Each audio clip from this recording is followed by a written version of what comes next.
There's a place He comes to me. Though I'm blind, He helps me see. Though I see dimly in this place, one day I'll see Him face to face. This is Kurt Kaikkonen, pastor of Calvary Chapel, Waterford, at your neighborhood church. Today on Face to Face, we'll be in the book of Exodus. So grab your Bibles and let's get started. If you want to hear this complete message in its entirety, go to yourneighborhoodchurch.com, where you can download Your Neighborhood Church app at the App Store. So we're still in the middle of these laws that God had given to Moses to reveal to the people of Israel of how God wants them to govern in Israel. Where last week we dealt with the treatment of servants and slaves and murder and manslaughter, the remedies and restitutions for these injuries that can cause great bodily injury. And we dealt with restitutions for unfortunate deaths and the loss of personal property from negligence. And today we're going to still cover a wide variety of laws covering multiple subjects. And last week we left off talking about farm animals, and that's where we're going to begin again today. But today we're going to talk about the theft of these farm animals and the misappropriation of personal property from your neighbors. All right. So God, He's already given them the 8th commandment, you shall not steal. And so now this is going to be a refinement of that law. And this is to tell us what's to be done when someone gets caught breaking that commandment and they steal. And so these are the rules and these are the principles for the judges to apply to the things that are going to be happening in the daily life of all of those people who will be living in Israel. And you have to remember here, Israel is an agricultural society, and it's made up of mostly farmers and shepherds. And so these laws are going to begin with the theft of farm animals, of oxen and sheep. And this is nothing like the Old West, where you go out and you get your posse and you went out and you hung all those cattle rustlers, as if that was the worst crime that could ever be committed. In Israel, this was only a property crime where it was to be dealt with restitution. And here, the law, it makes a distinction between animals that are just stolen, that are still in possession of the thief, and the animals that were stolen that were already butchered and sold off. And so to kill and to sell someone's animals that weren't yours, that was much more serious, because that's more serious than just stealing the animals. And so there's going to be a heavier fine for those slaughtering and selling. And that's believed because it shows a greater intent that there was a premeditated plan for this theft.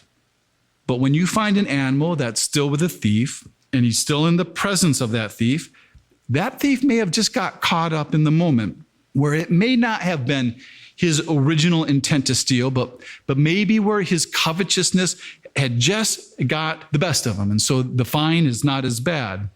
And it would always be a little harder to prove if somebody had already disposed of the animal by selling it or butchering it. All right. So the penalty for a thief that slaughtered or sold an animal was 500% if it was an ox, but it's only 200% if it's found in the thief's hand. So for an ox, you had to pay back 5 to 1. 5 oxen for the 1 ox you stole if you killed it and sold it. But it's only 4 to 1 if it was a sheep, if you sold and butchered that. And so you wonder, you go, well, why is the penalty for stealing an ox greater than stealing a sheep? Well, the one thing is that an ox is more valuable than a sheep. But if you stole a man's ox, what you did is you stole his business, you stole his livelihood. That was like stealing his tractor. But if that animal, and it's found with the thief, you only had to pay double. But if you notice here, it doesn't mention any jail sentence at all. All of this is about restitution. It's all about restoring what was stolen. So this is a different legal system where restitution in our system is only secondary, where incarceration or jail time is always primary. And I'm not saying that theirs is better or right, but their system gave the thief a chance to change. It gave him the opportunity to make things right. And if that thief, if he couldn't pay back what he stole, and he wasn't able to make restitution for what he stole, he would be sold. And the proceeds from his sale would be going to the victim. And even in being sold, that thief could still have a productive life, because this Hebrew thief here, he still wasn't sold into a permanent slavery, but he was sold as an indentured servant. So that means he would serve for 6 years and he'd be freed on the 7th. And the law here, it also makes a difference between a daytime thief and a night thief, because at night, you wouldn't know if the thief is armed with a weapon. It'd be harder to identify your intruder. And so where, in this case, your life may be in danger. And also at night, it would also take you a lot longer to get help. So the owner here, he had the right to protect himself from the nighttime thief. So if he struck that thief at night and the burglar died, there was no crime on the owner's part. The owner is justified in using lethal force. But if that occurred in the daytime and the sun was out, you could only use less than lethal force. Because if you struck that thief and he died, you would now become a murderer and you would be executed. And that's because this is a property crime. You're only due to restitution. The thief, he had rights. Okay, and then the next law that we deal with, it deals with your neighbor allowing his animals to be able to graze on your property. And it says in your fields and in your vineyards. And in these days, your fields, they weren't fenced off. The only thing that identified your field from the neighbor's field were these stone markers, where you would mark off the corners of your field. So really, the animals, they wouldn't really know whose field they were in. Okay, so now let's say like your animal, he wanders into your neighbor's field and they go have their lunch over there. Well, if that happened, you wouldn't get out of it cheaply, because now you had to give to your neighbor not just any field or vineyard. It had to be your best. So where your cows, they probably just went over, they ate a bunch of the neighbor's weeds. But now you're going to have to take them into the prime grazing lands of yours. So this may not have been something you tried to do on purpose. It truly could be an accident, but it was still something that you weren't supposed to be able to get away with. And this law gave the owner of cattle and sheep enough motivation to not let his animals wander onto his neighbor's property, knowing that he would lose the best of his grazing lands. Okay, and now most of us, we're not farmers or ranchers, but I do believe this means that we are supposed to be responsible for our animals and also for our neighbor's property. And I don't know about you, but I hate cleaning up after some neighbor's dog. And when he comes and he does his business on our yard, the truth is really here that Rebecca probably really hates it more because she probably deals with it more. But that doesn't mean I'm going to go take my dog over to the neighbor's house and take the best of his lawn. But I might like to. But the bottom line here is that you're responsible for the unintentional damage that we do to others. We don't just owe them an apology like and saying, well, oops, I'm sorry. But we're to make it right. So we should be saying, what can I do for you to make this up to you? So like if you back up into somebody's car, you leave a note. You take responsibility. But in Michigan, with no-fault insurance, it's kind of hard to do that. But we're to do what we can do. We need to make things right. And it's the same here, like in verse 6, where it says, if you light a fire and it gets out of your control, and you just can't go to your neighbor and say, hey, I'm sorry about your crops. You're responsible for what you do. You're going to have to pay for the damage of the fire that you started. And, and the scenario here is probably that after your neighbor had harvested his crops, he went and he burned his field to get it ready for next year's crop. And you hadn't harvested your fields yet. But this word restitution and the word restore here in the Hebrew is the word shalom, not shazam. It's shalom. And shalom means to make it whole, to make it complete.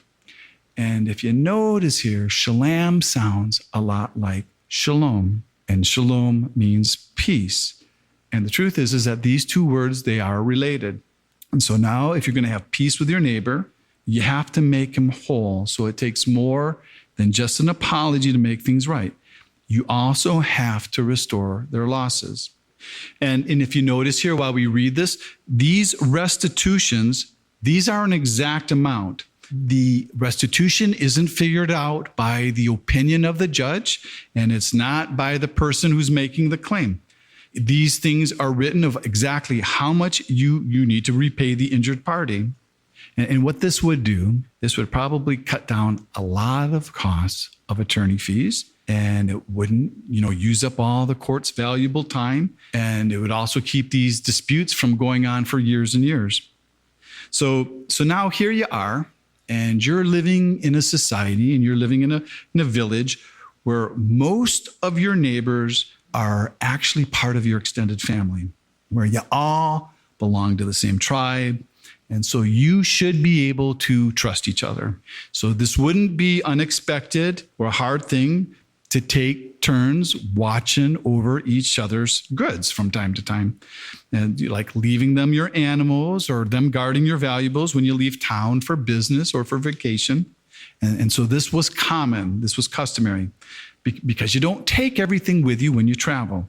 So this kind of like house sitting. But when you return, your property's gone. And your neighbor says that he wasn't negligent and it was just stolen. Well, your neighbor, he's not responsible for your losses. But if that thief is not found, they did have to go before the judges, and they would both have to swear before the judges. And you'd have to take your neighbor's word that he didn't steal your stuff. But there had to also be evidence. There had to be witnesses to vouch for him. And if he says that missing animal was destroyed by beast, well, then he's supposed to bring the evidence, like pieces of the carcass, and lay that out before the judges. But if the judge did find that your neighbor did steal your stuff, he just had to pay you back double, because it's the same as if the thief was found with your stuff. And this word here for judges, again, is that word Elohim, which means gods, which is actually what God calls himself. He doesn't call himself gods, but it's the same word for God from Genesis. And after the judge, after he made these judgments, there was no recourse for you. There were no appeals. You couldn't take it to a higher court. The judge's judgment, it ended the disputes with your neighbor. But now, if your neighbor, if he goes and he borrows your stuff, this is a different story. So like if he borrows your ox or your donkey to plow his field and your animal dies under his control, your neighbor, he had to pay for it.